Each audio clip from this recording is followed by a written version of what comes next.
Fool's Gold. How the Bold Dream of a Small Tribe at J.P. Morgan was corrupted by Wall Street greed and unleashed a catastrophe. By Gillian Tett. Narrated by Stephen Hoye. Copyright 2009 by Gillian Tett. This unabridged audiobook is published by arrangement with Free Press, a division of Simon & Schuster, Inc., and was produced in the year 2009 by Tantor Media, Incorporated, which holds the copyright thereto. Preface. Were the bankers mad? Were they evil? Or were they simply grotesquely greedy? To be sure, there have been plenty of booms and busts in history. Market crashes are almost as old as the invention of money itself. But this crisis stands out due to its sheer size. Economists estimate that total losses could end up being $2 trillion to $4 trillion. More startling still, this disaster was self-inflicted.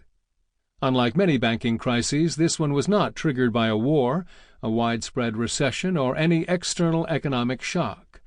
The financial system collapsed on itself, seemingly out of the blue as far as many observers were concerned. As consumers, politicians, pundits, and not the least financiers contemplate the wreckage, the question we must drill into is why. Why did the bankers, regulators, and ratings agencies collaborate to build and run a system that was doomed to self-destruct? Did they fail to see the flaws? Or did they fail to care? This book explores the answer to the central question of how the catastrophe happened by beginning with the tale of a small group of bankers formerly linked to J.P. Morgan, the iconic, century-old pillar of banking. In the 1990s, they developed an innovative set of products with names such as credit default swaps and synthetic collateralized debt obligations, of which more later, that fall under the rubric of credit derivatives. The Morgan team's concepts were diffused and mutated all around the global economy and collided with separate innovations in mortgage finance. These then played a critical role in both the Great Credit Bubble and its subsequent terrible bursting.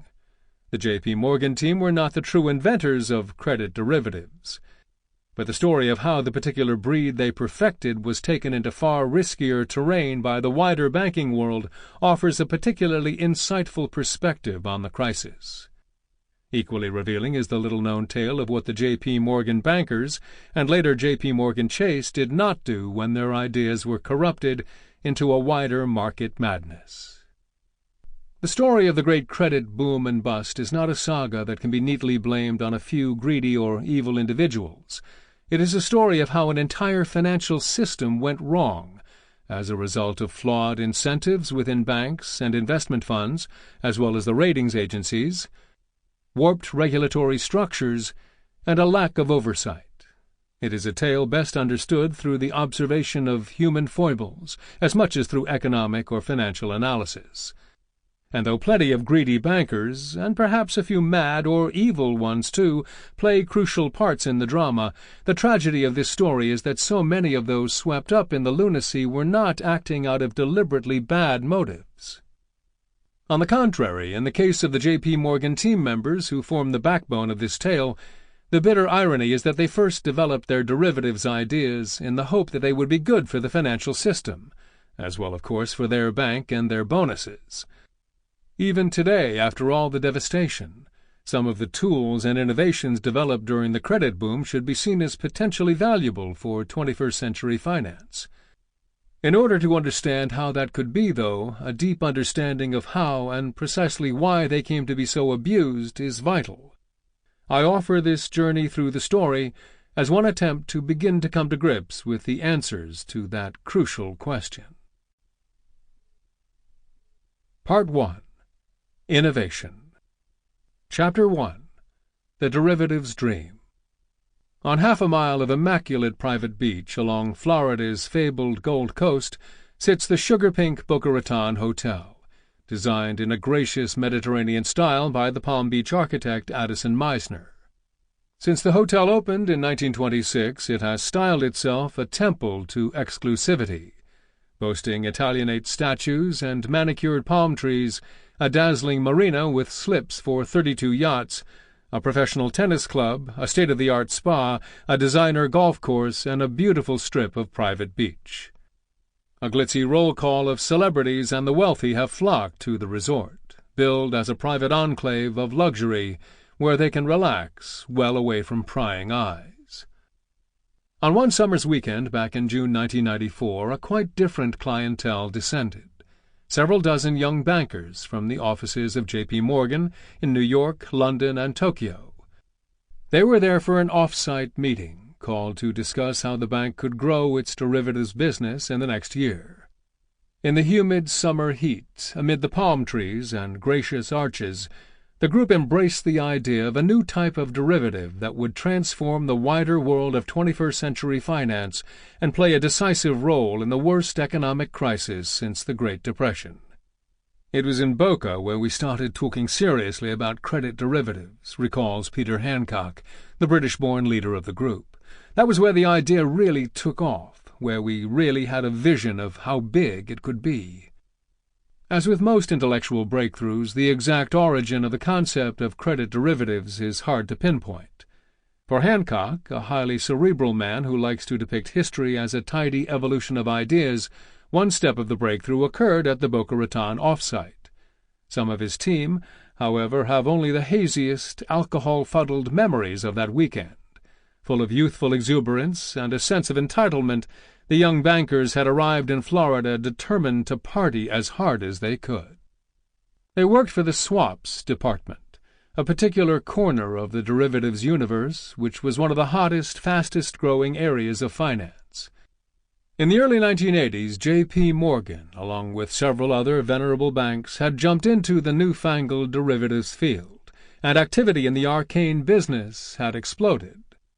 By 1994, the total notional value of derivatives contracts on J.P. Morgan's books was estimated to be $1.7 trillion, and derivatives activity was generating half of the bank's trading revenue. In 1992, 1 year when J.P. Morgan broke out the number for public consumption, the total was $512 million. More startling than those numbers was the fact that most members of the banking and wider investing world had absolutely no idea how derivatives were producing such phenomenal sums, let alone what so-called swaps groups actually did. Those who worked in the area tended to revel in its air of mystery.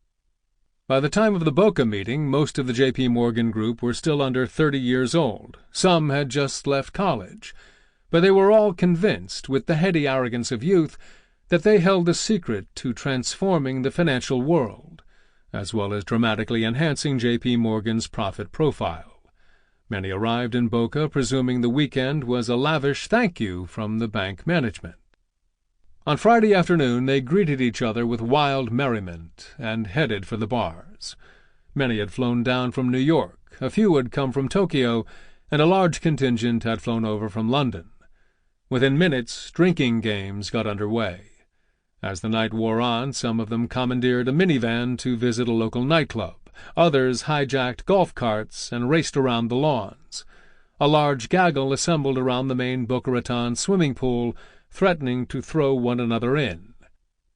As the revelry around the pool intensified, Peter Voigt, a buttoned-up German who held the title head of global markets, and though only in his late 40s was the most senior official present, earnestly tried to calm them down. Voigt had agreed to stage the off-site in the hope it would forge camaraderie. "It is important to develop a healthy esprit de corps," he liked to say in his flat Teutonic accent. But the camaraderie was getting out of hand.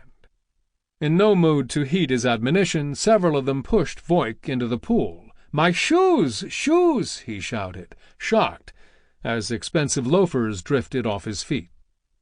The drunken crowd then turned on Bill Winters, a jovial American who at just 31 was the second most senior official of them. Half-heartedly he tried to dodge the crowd, but as he ducked his face slammed into an incoming elbow and a fountain of blood spurted out. "You've broken my nose!" Winters shouted, as he too tumbled into the pool. For a moment the drunken laughter stopped. Voigt was obviously furious. Now Winters was hurt. But then Winters let out a laugh, hauled himself out of the pool, and clicked his nose back into place. The drinking games resumed. At some banks, dousing the boss would have been a firing offense, but J.P. Morgan prided itself on a close-knit, almost fraternal culture.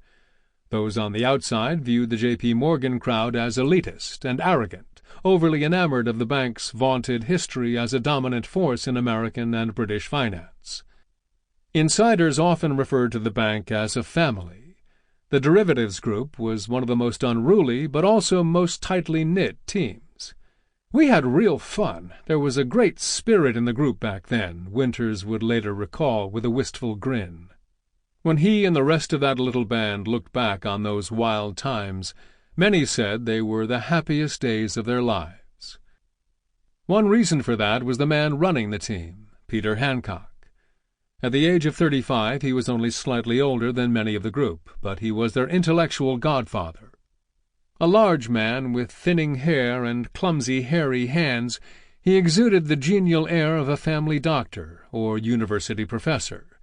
Unlike many of those who came to dominate the complex finance world, Hancock sported no advanced degree in mathematics or science.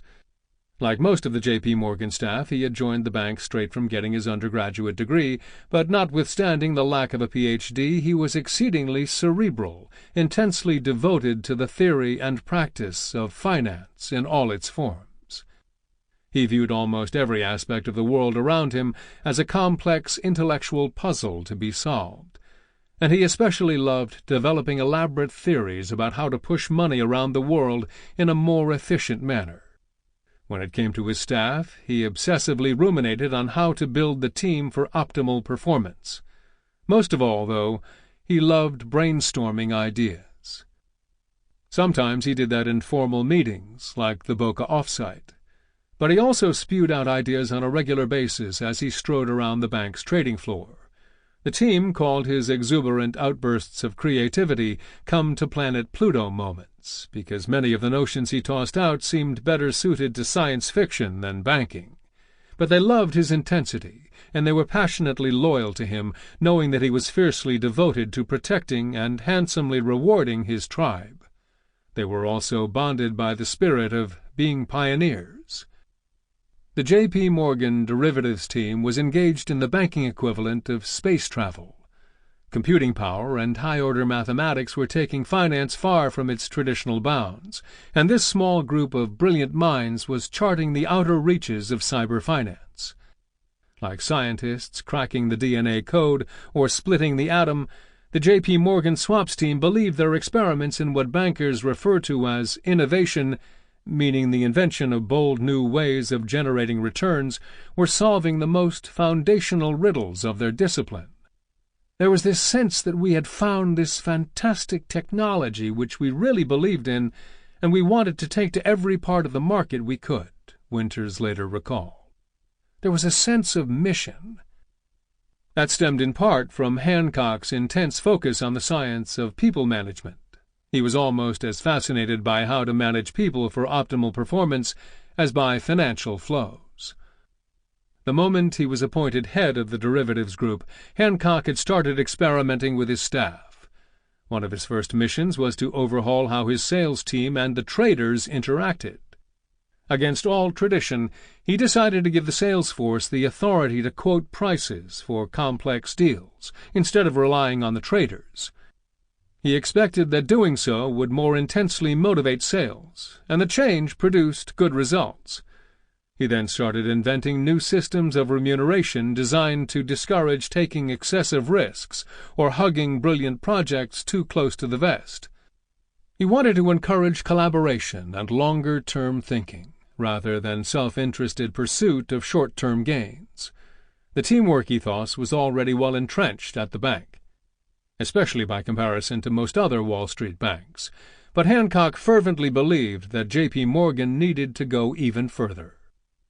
In later years, Hancock pushed his experimentation to unusual extremes. He hired a social anthropologist to study the corporate dynamics of the bank. He conducted firm-wide polls to ascertain which employees interacted most effectively with those from other departments. and he then used that data as a benchmark for assessing employee compensation, plotting it on complex, color-coded computer models. He was convinced that departments needed to interact closely with each other so that they could swap ideas and monitor each other's risks. Silos, or fragmented departments, he believed, were lethal. At one stage, he half-jokingly floated the idea of tracking employee emails to measure the level of cross-departmental interaction in a scientific manner. The suggestion was blocked. The Human Resources Department thought I was barking mad, he later recalled. But if you want to create the conditions for innovation, people have to feel free to share ideas. You cannot have that if everyone is always fighting. One of Hancock's boldest experiments focused on the core group within the swaps team known as Investor Derivatives Marketing. The bankers attached to this team sat around a long desk under low ceilings on the third floor of the J.P. Morgan headquarters, and the group was somewhat anomalous in its responsibilities. Though some marketing of products to clients was done, the group acted more like an incubator for ideas that had no other obvious departmental home, and handled a ragbag of products, including structured finance schemes linked to the insurance world and tax-minimizing products. A few months before the meeting in Boca Raton, Hancock had approached Bill Demchak, an ambitious young banker with a good reputation around the bank, to run the IDM group. Determined to drive innovation, Hancock told him, "You will have to make at least half your revenues each year from a product which did not exist before." By Wall Street standards, that was a truly peculiar mandate. Normally, a group that hit on a brilliant money-making idea would claim exclusive ownership of it and milk it as long as they could. Hancock, though, wanted IDM to invent products and almost immediately hand them off so it could move on to new inventions. Demchak happily accepted the daunting mandate. He was amused by the challenge, and in many ways he appeared the perfect man to act as a foil for Hancock's creative ambitions. He came from an unassuming background and hadn't forgotten his roots, having grown up in a middle-class family in Pittsburgh and studied business at Allegheny College in Pennsylvania. He earned an MBA from the University of Michigan and joined J.P. Morgan in the mid-1980s. Generally, he had a jovial demeanor, but if he felt someone had crossed him or was being stupid, he could explode. He was hard-working, but also loved to party. If you met him, you wouldn't know he was from Wall Street, one of his college buddies from Pittsburgh observed. Demchak's razor-sharp mind dissected problems at lightning speed. A particular talent was lateral thought, pulling in ideas from other areas of banking. He was also a natural leader, and he instilled extreme loyalty among his staff. His colleagues often joked that if it were not for the practical Demchak, Hancock would have stayed on Pluto. He was the perfect man to implement his boss's schemes. Hancock installed another ambitious and driven banker in the London office of the team. Bill Winters, who had taken the breaking of his nose with such good cheer, also came from a relatively modest background by comparison to the Ivy League pedigrees of so many of the banking elite. He had studied at Colgate University in New York State and joined the bank in the mid-1980s. He was blessed with good looks. Female colleagues thought Winters looked a little like the actor George Clooney, but he preferred to stay out of the limelight. And whereas Demchak was given to explosions when confronting resistance, Winters was more flexible and tended to dance around problems, getting what he wanted with finesse. He was intensely hard-working. Hancock first noticed Winters in the late 1980s when he was working in the area of commodities derivatives. We sent him down to Mexico, and somehow, I still don't know how, he persuaded the government to hedge half of its oil production and interest rate exposure with us, Hancock recalled. There was no drama, he just did it. That is his style. Hancock appointed him to run the European side of the derivatives team, with the expectation that the two Bills, as their colleagues dubbed them, would work well together in tossing innovative ideas back and forth across the Atlantic. Central to the swaps team's quest now was to take the newfangled breed of financial products called derivatives into new terrain. When bankers talk about derivatives, they delight in swathing the concept in complex jargon. That complexity makes the world of derivatives opaque, which serves bankers' interests just fine. Opacity reduces scrutiny, and confers power on the few with the ability to pierce the veil. But though derivatives have indeed become horribly complex, in actuality they are as old as the idea of finance itself. As the name implies, a derivative is on the most basic level nothing more than a contract whose value derives from some other asset, such as a bond, a stock, or a quantity of gold. Key to derivatives is that those who buy and sell them are each making a bet on the future value of that asset. Derivatives provide a way for investors either to protect themselves, for example against a possible negative future price swing, or to make high-stakes bets on price swings for what might be huge payoffs. At the heart of the business is a dance with time. Say that on a particular day the pound-to-dollar exchange rate is such that 1 British pound buys $1.50. Someone who is making a trip from England to the U.S. in 6 months and thinks the exchange rate may become less favorable might decide to make a contract to ensure that he can still buy dollars at that rate just before his trip. He might enter into an agreement to exchange £1,000 with a bank in 6 months' time at $1.50, no matter what the actual exchange rate is by then. One way to arrange that deal would be to agree that the trade must happen, no matter what the actual rate of exchange is at the time, and that would be a future. A variation would be that the traveler agrees to pay a fee, say $25, to have the option to make the exchange at the $1.50 rate, which he would decide not to exercise if the rate actually became more favorable. Versions of derivatives trading have existed for centuries. Rudimentary examples of futures and options contracts have been found on clay tablets from Mesopotamia dating to 1750 BC. In the 12th and 13th centuries, English monasteries made futures deals with foreign merchants to sell wool up to 20 years in advance, and famously in 17th-century Holland, when tulip prices began to rise substantially, merchants frantically bought and sold tulip futures, leading to a bubble that ended in a spectacular crash. The modern era of derivatives trading began when the Chicago Board of Trade was established in 1849, allowing for the buying and selling of futures and options on agricultural commodities. Wheat farmers might buy futures before harvest on the price their wheat would bring in, hoping to hedge against low prices in the event of a bumper crop. Speculators would take on the risk of the losses farmers feared in the hopes of big payoffs that all too often turned horribly bad. In the late 1970s, a bold new era of derivatives innovation was inspired by a set of technological breakthroughs and increasing volatility in the financial markets. It brought derivatives from the world of commodities into the domain of finance.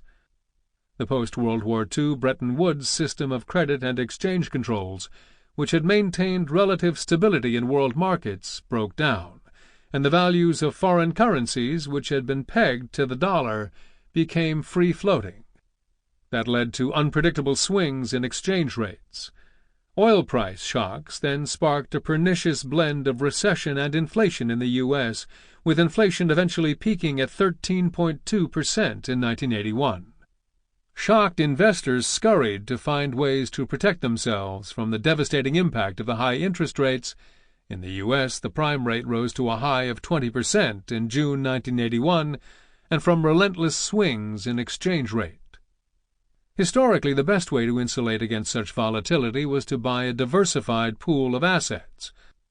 If, for example, a company with business in both the United States and Germany were concerned about swings in the dollar-to-Deutschmark rate, it could protect itself by holding equal quantities of both currencies. That way, either way the rate swung, the losses would be offset by equal gains. But an innovative way to protect against swings was to buy derivatives, offering clients the right to purchase currencies at specific exchange rates in the future.